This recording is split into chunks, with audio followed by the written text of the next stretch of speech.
This week's episode is brought to you by Away. Away was founded by two friends from New York who found themselves at JFK with dead phones, delayed flights, and a bright idea: luggage with power. Thus, the Away carry-on was born. The approach is simply to create special objects that are designed to be resilient, resourceful, and essential to the way you travel today.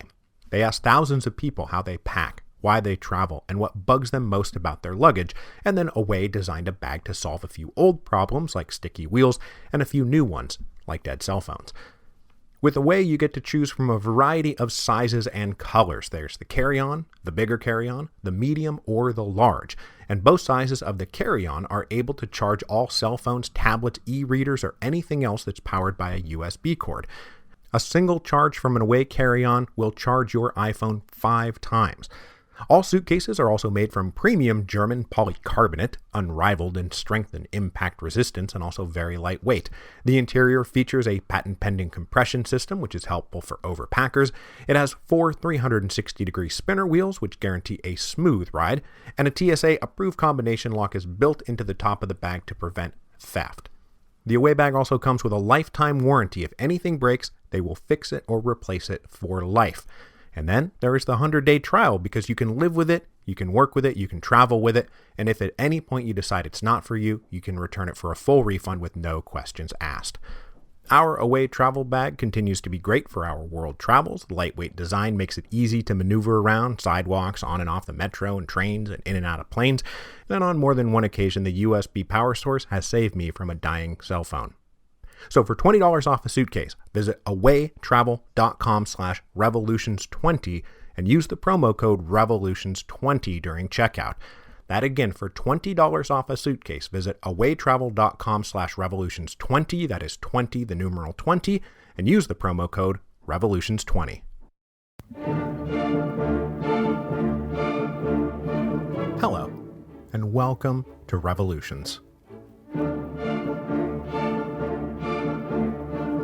Episode 10.3, The Three Pillars of Marxism. Before we get going this week, I want to thank everyone who came out to Waterstones last Tuesday night. It was fantastic. I had a great time. Hope you did too. And then I want to remind everybody that I will be flying to New York in a couple of weeks to take part in a really cool event called Intelligent Speech, which is bringing together a lot of podcasters, and specifically history podcasters, to talk about what we do, why we do it, and maybe how you can do it too. This is all happening at the Center for Social Innovation in Chelsea on Saturday, June the 28th, 2019. The details are at intelligentspeechconference.com, and I put a link to it in the show notes. And I hope to see you there, because I'll be there all day talking about what I do and why I do it, and how maybe you can do it too. But getting back to the show, last time we talked through the lives of Marx and Engels. Long story short, they were would-be revolutionaries whose revolution came and then went, and then deposited them in exile in England. Marx lived in London, writing articles and continuing his study of political economy. Engels lived in Manchester, working for the family business. Ostensibly, he had given up his radical ways, but he too continued to research and write. Marx and Engels maintained an almost daily correspondence where they further discussed and elaborated the basic ideas they had come up with in the 1840s. And their work in the 1850s and 1860s and then into the 1870s was about fully developing and proving those ideas. Ideas that coalesced into the philosophic, economic, and political system that is today known as Marxism. Today we are going to talk through some of Marxism, and it will almost certainly wind up being an inadequate introduction, but we have to start somewhere. Now, since we are moving towards the Russian Revolution, I thought I might start by borrowing an idea that Lenin promoted to frame our discussion of a few of the more important Marxian ideas. Lenin says that Marx, quote, was the genius who continued and consummated the three main ideological currents of the 19th century, as represented by the three most advanced countries of mankind: classical German philosophy, classical English political economy, and French socialism combined with French revolutionary doctrines in general, end quote. So we might call these the three pillars of Marxism: German philosophy, specifically the German philosophy operating in the aftermath of Hegel; English economics in the classically liberal tradition, though really it's British economics because the Scot, Adam Smith, looms so large, though Marx is most often grappling directly with David Ricardo, and then finally French utopian socialism, Saint-Simon and Fourier, who were dead by the time Marx was encountering them in the early 1840s, but also Proudhon and Louis Blanc, who were very much alive and working. And the thing here is that Marx being Marx, he was not going to build his own philosophy by simply taking what he had found and then continuing to build in the same direction as his predecessors. Instead, he would challenge, critique, and attack them. They were the thesis. He was the antithesis. Marxism was the synthesis. So first we have the German philosophy component, which, as you know from last week, was Marx's first passion. He was for sure aiming to become a professor of philosophy until the ideas he embraced and the friends that he kept made him toxic to the German universities. As we also talked about last week, young Marx, like every philosophy student in Germany at the time, was working in the shadow of Hegel. But specifically, Marx was working in one part of the shadow, amongst the young Hegelians, who were rejecting many of the conclusions that had been reached by the great old man. The biggest conclusion Hegel had reached that Marx thought wrong became the most basic component of Marx's philosophy. Hegel was an idealist, and Marx was a materialist. Idealism here does not refer to a belief in lofty morals and ideals, but rather the philosophic position that what we encounter as existence is not actually a world of things, but a world of ideas. Everything comes down to ideas and the ideas we have about those ideas. The material world, if such a thing even exists, is entirely secondary. For an idealist like Hegel, the mind and objects of the mind are the central subjects not just of philosophy but of existence itself. That what the thinking mind thinks is real life is really just a manifested projection of some ideas held by the thinking mind. But a branch of the young Hegelians started to turn this upside down, to say, no, wait a minute, the material world is really primary, and all of our ideas about it are secondary. They come as sense impressions or reflections on those sense impressions. Even ideas themselves are the product of matter acting upon matter in the neurochemistry of the physical brain. It's all physical. It's all material substance. They believed in the centrality of the material world, and Marx from a very young age was a confirmed materialist, and it became the great building block upon which he piled a bunch of other building blocks. But though he was starting from the opposite conclusion about the very nature of reality, by his own forthright acknowledgments, Marx drew very useful structures and tools and vocabulary from Hegel, even if, ultimately, Marx thought Hegel had everything stood on its head. For example, we have dialectics. You have probably encountered dialectics at some point, even if you don't know it. It's an adversarial system of progressive reasoning that passes through 3 stages, usually described as thesis, antithesis, and synthesis. It's the formula I used just a minute ago to foreshadow where we were headed. First, a thesis is presented. Then comes the antithesis that would seem to negate that thesis, and then the tension is resolved by a conclusion, the synthesis, which is the transcended union of the apparent opposites, keeping the good, shaking loose the bad. It's a dynamic form of construction, deconstruction, and reconstruction. Now, a few necessary caveats about this. This dialectical form of reasoning and investigation goes way back to the beginning of recorded history and enjoyed wide use in both ancient and medieval philosophy. So dialectical reasoning is not some brand new thing that was invented by Hegel. Second, Hegel himself, nor Marx for that matter, really ever used the terms thesis, antithesis, and synthesis. That's just the way we conceive of it today. And then finally, we must say that Hegel did not think dialectics needed to be universally applied in rigidly dogmatic ways. And in fact, he derided those who wanted to rely on mechanical formulas to answer every problem. But still, dialectical reasoning was imported from Hegel to Marx and from Marx into Marxism.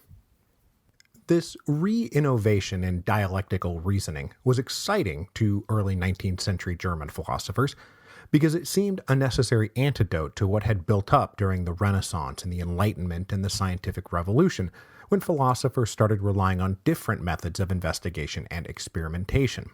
These new methods isolated and examined individual variables to understand all the different little bits that made things what they are. They collected, separated, and analyzed.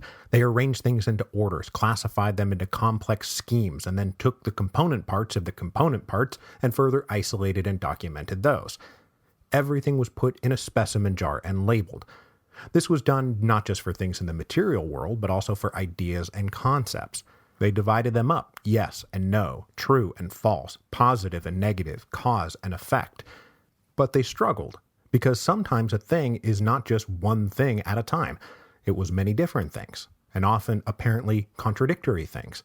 Causes were effects, effects were causes. They couldn't be stuck permanently into separate specimen jars because they were infused with the essence of many different things. Then those who supported dialectical reasoning said these metaphysicians made the further mistake of trying to get everything to stop moving, so that properties and things and ideas could be described once and for all in their rigid, fixed, and eternal ways. But nothing is ever rigid, fixed, and eternal. The universe and everything in it is in constant motion. It's forever changing, evolving, interacting, appearing, and passing away. Grappling with a constantly changing, constantly in motion universe is not a problem for dialectics, nor was it concerned about the myriad and troublesome contradictions. In fact, it positively thrived on those contradictions. Dialectics say yes, not only are these things opposite and contradictory, but their opposition brings them into union. The apparent contradictions are needed to advance, develop, evolve, and change, to take the simple and make it complex.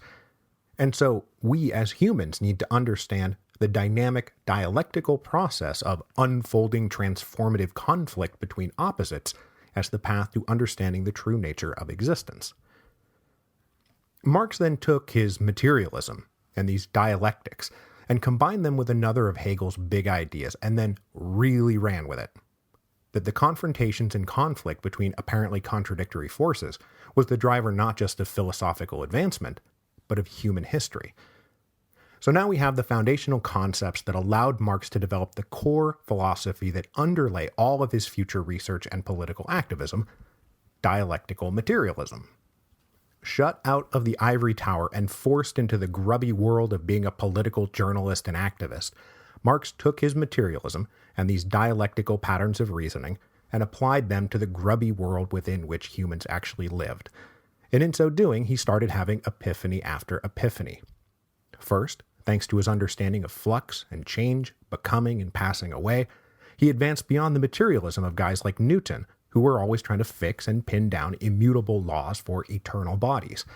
Marx's materialism, on the other hand, embraced flux and growth and change, birth and death and evolution. We're going to spend a whole episode on this next week, but Marx believed he had cracked the secret of history, that the underlying economic structure of society, the means by which humans produce the necessities of life, defined everything else, and that you could not understand the world, and certainly not change the world, unless you understood how the material economic substructure operated and how conflicts within it were the fundamental drivers of history. So armed with these concepts from German philosophy, when Marx arrived in Paris in 1843, he was ready to start a thoroughgoing investigation of European political economy to understand that economic substructure.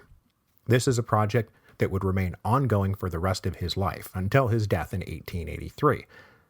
When he was doing his work in political economy, Marx was grappling with, correcting, and expanding the work of the classical liberal economists, Adam Smith and Smith's disciple David Ricardo, as well as contemporaries like John Stuart Mill.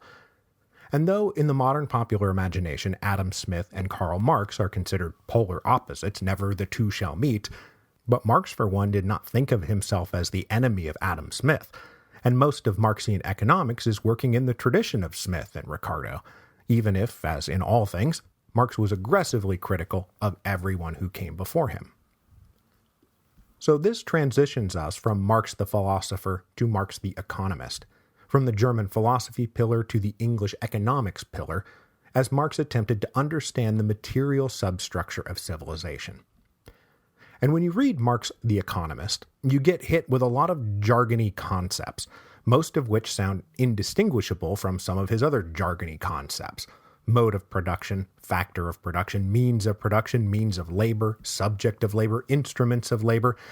How is one to tell all of these things of production and things of labor apart? Well, Marx himself is never 100% consistent in his usage of these terms, but they can be arranged into what I like to call the tree of labors and productions. And it's important to pick through this, mostly so you have a clear idea of what Marx means by the umbrella concept mode of production, which is very important to his historical materialism, and thus very important to the Russian Revolution. So as befits Marxian analysis, we will start at the bottom and move our way to the top. And we shall begin with the marriage of the instruments of labor and the subjects of labor. The instruments of labor are just what you think they might be. The tools of labor in the ordinary sense. Hammers, lathes, needles. Just the ordinary tools that one might need to produce some product. And in the larger sense, this also includes infrastructure and factories. But those instruments are used on what?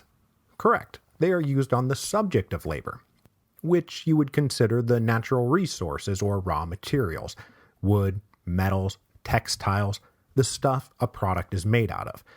And if you take the instruments of labor and you use them on the subjects of labor, you can make a thing. You can produce a product. And then if you take those two concepts, the instruments of labor plus the subjects of labor, and put them in a box together, you would label that box the means of production. And spoiler alert, who owns the means of production is a very, very, very important question to answer. But okay, the means of production is just a combination of the instruments of labor and the subjects of labor. But it does not include the labor. The means of production are inanimate and are not productive in and of themselves. You need animate energy provided by a human being to produce the product. And when you combine those inanimate means of production with the animate human labor, you get the concept of forces of production, or productive forces, or sometimes factors of production. So again, this combined mix of the tools to do the work, the raw materials the work will be done on, and the workers who will be doing the work are the forces of production. We can now really produce a product. So far, so good. But this does not get us all the way to the top of the tree of labors and productions. To get to the top, we need to combine those forces of production with something called the relations of production, which can be described, and I'm quoting here as, the sum total of social relations that people must enter into in order to survive, to produce, and to reproduce the means of their life. Now, the relations of production are very important because they don't just include things like the division of labor in a factory or how a corporation's org chart is drawn up. It includes the totality of the social relations that swirl around the forces of production. Some of these relations are entered into voluntarily. Some of them are compelled and involuntary. They involve hierarchical relations, political relations, family relations, social and economic class. Basically, all the myriad ways humans come to relate to one another to employ the forces of production to produce the means of their subsistence and then distribute it to the members of society. Now, Marx and Engels themselves mostly deployed this term in service to their political and economic analysis. Who owned what, specifically the means of production, what the law said about who owned what, who controlled who was the boss, what were the social classes, where was their cooperation, where was their competition, where was their conflict. The totality of all these relations of production constituted a society's social structure, and it was the part that determined how income and products and assets would be distributed. And according to Marx, this was all ultimately rooted in servicing the forces of production, whatever those happened to be. But to take a step back for 1 minute, beyond the economic and political implications, the analysis of the relations of production was a fairly profound and novel idea, and it opened up vast exploratory possibilities, and made Marx one of the founders of a whole new field of social science called sociology. But getting back to it, when you combine the relations of production with the forces of production, which remember are just the tools, material subjects, and labor of a society's economic production, we have basically a total description of how a society organizes itself to produce and distribute the means of its subsistence, which is, after all, the point of all this. Marx called this final concept the mode of production. And it's very important, because there have only been a few modes of production in human history, and we're going to discuss that at length next week. But there's the primitive mode, the ancient mode, the feudal mode, and the capitalist mode. The point of Marx's politics was to advance society from the prevailing capitalist mode of production to a new socialist mode of production. That is the great historical work to be done. So how does Marx start coming around to that idea? Well, as a young man, he really started taking stock of the world he was living in, and he felt that something was very wrong and off about it. And this is where the third pillar of Marxism comes into the picture, because he started being introduced to French socialism and studying revolutionary French ideas, because the French socialists were also very critical of modern society, and they had developed this social question and were trying to provide answers for it. But given his dialectical materialism, Marx was none too impressed with the life of the mind utopian socialists who were trying to establish fixed and eternal laws of justice, and retreating to pure reason to solve all the world's problems, when really what they needed to be doing is studying history, economics, and politics.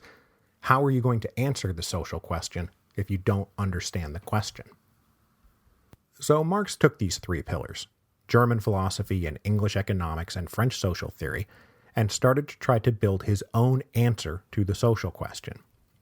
It was obvious that the capitalist mode of production had serious flaws that needed to be addressed, but how to address them? What even needed to be addressed?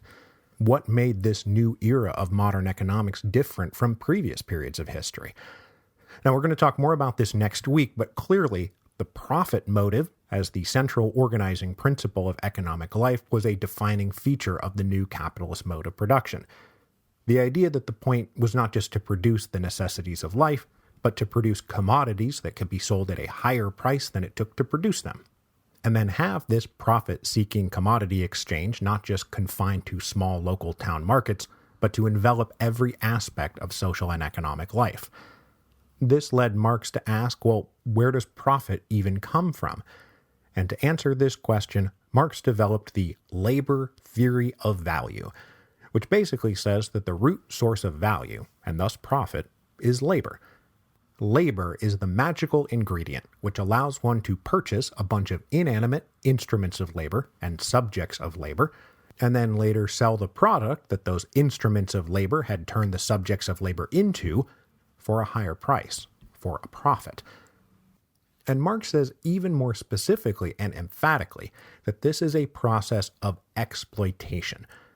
Basically, he sees things going like this, at least theoretically.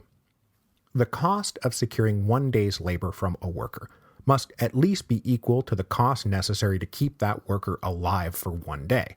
The food, drink, and shelter and clothes. You gotta keep the worker alive. But let's say you bring a bunch of laborers together to make some shoes. And let's say that after 4 hours on the clock, the workers have used the instruments of labor on the subjects of labor to produce enough shoes that when sold will generate the revenue necessary to supply the workers with the means of that daily subsistence. This will come to them in the form of wages. But you're not going to blow the whistle and call it a day after 4 hours. No, you're only at the break-even point. This is the capitalist mode of production and you want profit. So you're going to keep working them for another 4 hours, maybe another 8 hours. Maybe, since this is the 1860s and there are literally no regulations about this stuff, another 12 hours. And all the shoes produced after those initial first 4 hours, this is surplus labor, creating surplus value, and that is where profit comes from. And the profit goes to the capitalist owner. Now granted, that capitalist owner has lots of costs beyond just labor, but according to the labor theory of value, the source of profit is the exploitation of surplus labor, paying less for the labor than the labor was ultimately worth. And in Marx's estimation, this exploitation is terrible from a social and humanitarian perspective. Now, it gets really interesting because Marx has this further insight based off of a reading of John Locke-style theories of property that were so central to the founding of modern liberal economic and political theory. According to this theory, something becomes your property when you infuse it with your labor. whether it is literally a craft that you made at some home workshop or a field that you plowed. If you worked on it, built it, improved it, shaped it, it became your property. This is how the abundance of things out in the state of nature can plausibly and morally and legally be recognized as personal property. And to take just a recent example from the Revolutions podcast, at the end of the Mexican Revolution, one of the ways land could be nationalized under Article 27 of the New Mexican Constitution was if you weren't doing anything with it. If it was just sitting there, quote-unquote, unimproved or quote-unquote, unproductive. This is Lockean theories of property at work. You can't own something if it's just sitting there and you're not doing anything with it. Well, what Marx saw in capitalism was a contradiction, a bastardization of this principle. Because under old modes of ancient and feudal production, the individual artisan would take raw materials, the subject of labor, use his tools, which are the instruments of labor, and apply his individual labor to take those raw materials to a finished product. In this sense, it was his or her personal property, and not even a Marxist has a problem with that kind of personal property. The problem is that in capitalism, many people are being brought together. They are doing individual little parts of the total necessary labor, but not every part. The division of labor inside a factory means that no one person can point to the finished shoe and say, "That's mine, I made it." It is in every way the product of group effort, social labor. And this includes not just the blue-collar workers, but white-collar employees in the marketing department and sales department, accounting, human resources. But the profits don't come back to these workers. They are instead held by the owner, who claimed these profits as his or her individual property by right, not because he helped make the shoe or sell the shoe, but because he owned the means of production. He owned the tools and the raw materials in the factory, and thus anything that was produced by those tools and factories. So what Marx saw is the owner still claiming the right of Lockean ownership, even though the capitalist mode of production had really moved beyond the very thing that made Lockean ownership comprehensible, that individual labor created individual property. The capitalist system had replaced that individual labor with social labor, but the ownership and the property and the profits still remained individualized, and this really chapped Marx's hide. Now, is any of this true? Is this really how it works? Is this the final word on how value and profits are created in the marketplace? Did Marx have everything correct about the relation between labor and profit? Is this really how the capitalist system works? The answer is kind of yes and kind of no. I am not an economist. My habits and mindset are, of course, focused on political history, but I know enough to know that a strict interpretation of the labor theory of value would not just be a controversial position to take, but probably an incorrect position to take because there's a lot more going on. Even those working inside a Marxist tradition, who are sympathetic to Marxist theories and want to salvage them as best they can, have, over the past 150 years, refined and updated his ideas, as you would expect. And as I expect Marx would expect, given that everyone now has 150 more years of data to work from. But there is definitely still some element of truth to all this. The point, though, is that politically, these are incredibly powerful ideas. The pitch here is that your fat capitalist owner is literally, on purpose and by necessity, exploiting you, the worker. That the capitalist makes you endure horrible conditions while you provide all the essential labor, which is, remember, the only thing that gives a commodity its value, and thus creates profit, and then cuts you, the worker, out of that profit. The capitalist hoards it all for himself. All you get is these piddly wages. And even the notion of the necessary labor, the stuff that precedes the surplus labor that is supposed to be keeping you alive, well, that amount that you get is squeezed and squeezed. Just how little nourishment is enough to keep a human being alive. What counts as a shelter? In the lived experience of the workers, the plan always seemed to be drive down labor costs as low as humanly possible, because when you add it all up, profit comes from the gap between how low your labor costs are and how high a price you can charge for the commodity that labor produces. And the idea is, if you explain it to the workers in just this way, that they will rise up in revolution. Now, according to Engels, This theory of surplus value and the exploitation of the worker was one of the two most important discoveries made by his friend Karl Marx. It's what made his system superior to the French socialists and the utopians who did not understand the realities of economic life. They did not understand the nature of economics, the factors of production, the relations of production, and so they would never understand how to change things. This is what set the scientific socialism of Marx apart from the mere utopian socialism of his predecessors. We will spend next week on the other great discovery, historical materialism. This is what makes Marx's work not just a guide to understanding the world, but a roadmap for how to change it.